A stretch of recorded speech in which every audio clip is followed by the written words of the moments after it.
പ്രധാനമന്ത്രി നരേന്ദ്രമോദി BSSയിൽ എത്തിയിരിക്കുന്നു. അദ്ദേഹം ബഹിരാകാശ യാത്രാ പദ്ധതിയായ ഗഗൻയാനിൽ പോകുന്ന യാത്രികർ ആരൊക്കെ എന്നതടക്കം BSSയിൽ നടക്കുന്ന ചടങ്ങിൽ പ്രധാനമന്ത്രി പ്രഖ്യാപിക്കും.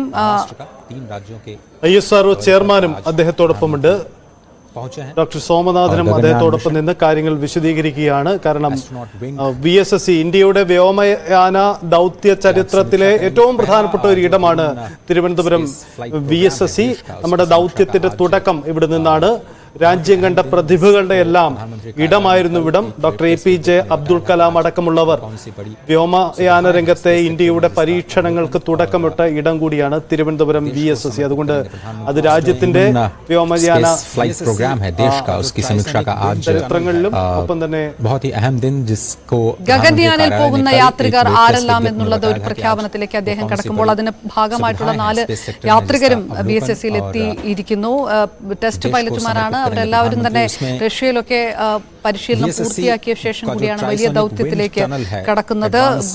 ബംഗളൂരുവിലെ ISRO കീഴിലെ ഹ്യൂമൻ സ്പേസ് ഫ്ലൈറ്റ് സെന്ററിലും പരിശീലനം നടത്തിയതിനു ശേഷമാണ് ആ 4 യാത്രികരും എത്തിയിരിക്കുന്നത്. ഗഗൻയാനിലേക്ക് പോകുന്ന 4 യാത്രികരുടെയും പേര് പ്രധാനമന്ത്രി അല്പസമയത്തിനകം പ്രഖ്യാപിക്കും.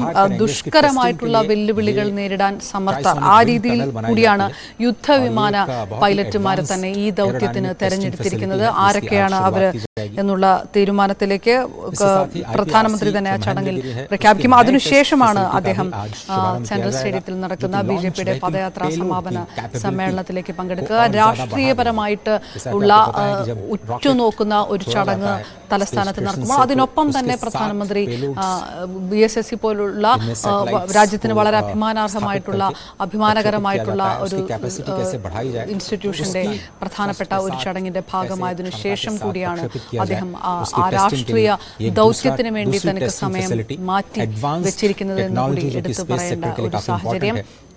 പ്രധാനമന്ത്രി നരേന്ദ്രമോദി അല്പസമയത്തിനകം സെൻട്രൽ സ്റ്റേഡിയത്തിലെത്തുമ്പോൾ നേരത്തെ സുരേഷ് ഗോപിയാണ് പ്രതികരിച്ചത്. പ്രധാനമന്ത്രിയുടെ മനസ്സിലുള്ളത് എന്താണ്, അദ്ദേഹത്തിന്റെ ഹൃദയത്തിലുള്ളത് എന്താണ് എന്ന് വ്യക്തമായി അറിയാൻ കഴിയുന്നില്ല എന്ന് പറയുന്നിടത്ത് ഒരു സസ്പെൻസ് എലമെന്റ് കേരളത്തിലെ BJP നേതാക്കൾക്കിടയിലുമുണ്ട്.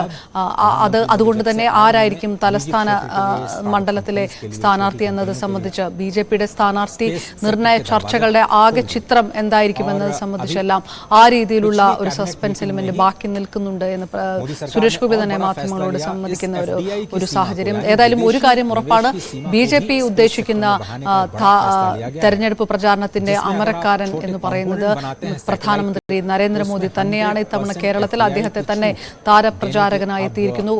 ഓരോ ഘട്ടത്തിലും തെരഞ്ഞെടുപ്പുമായി ബന്ധപ്പെട്ടുള്ള ഓരോ ഘട്ടത്തിലും അതൊരു സ്ഥാനാർത്ഥി നിർണയ ആലോചനകളാണെങ്കിൽ, ആ രീതിയിലുള്ള ഉദ്ഘോഷിക്കലുകളാണെങ്കിൽ, ഇനി ഒരു നിർണയ ചർച്ചകളിലേക്ക് കടക്കുന്ന പ്രഖ്യാപനങ്ങളിലേക്ക് കടക്കുന്ന സാഹചര്യമാണെങ്കിൽ എല്ലാം തന്നെ പ്രധാനമന്ത്രി നരേന്ദ്രമോദിയുടെ സാന്നിധ്യം ഉണ്ടാകുന്നു എന്നുള്ളതുണ്ട്. ഒപ്പം നേരത്തെ നമ്മൾ പറഞ്ഞതുപോലെ തന്നെ തെക്കൻ സംസ്ഥാനങ്ങളിൽ കൂടുതൽ ശ്രദ്ധ കൊടുത്തുകൊണ്ടുള്ള ഒരു പ്രചാരണ പരിപാടികളിലേക്ക് BJP കൂടുതൽ കടക്കുന്നു എന്നുള്ളതെല്ലാം അതിനകത്ത് വ്യക്തമായി വരുന്ന കാര്യമാണ്. 11:30 അരമണിക്കൂറിനകം സെൻട്രൽ സ്റ്റേഡിയത്തിലെ പരിപാടിയിലേക്ക് അദ്ദേഹം എത്തിച്ചേരണമെന്നുണ്ടെങ്കിൽ BSSയിൽ ഏത് രീതിയിൽ എത്ര പരിപാടികൾ ഉണ്ടാകും എന്നുള്ളത് കൂടി ഉറ്റുനോക്കാനുള്ള കാര്യമാണ്. ബഹിരാകാശ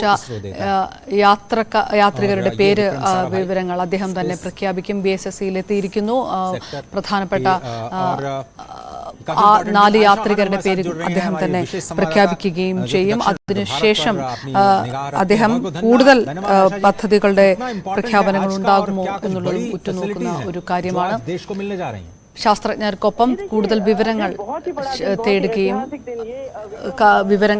വളരെ സാഹൂതപൂർവ്വം അത് വീക്ഷിക്കുകയും ചെയ്യുന്ന പ്രധാനമന്ത്രിയുടെ ദൃശ്യങ്ങൾ കൂടിയാണ് കണ്ടുകൊണ്ടിരിക്കുന്നത്. ഇപ്പോൾ അങ്ങേറ്റം ദേശീയ പ്രാധാന്യമുള്ള നിമിഷങ്ങളാണ് കടന്നു പോകുന്നത്. പ്രധാനമന്ത്രിയുടെ കേരള സന്ദർശനത്തിലെ രാഷ്ട്രീയ ദൗത്യത്തിനപ്പുറമുള്ള പ്രധാനപ്പെട്ട ദൗത്യം VSSയിലാണ്.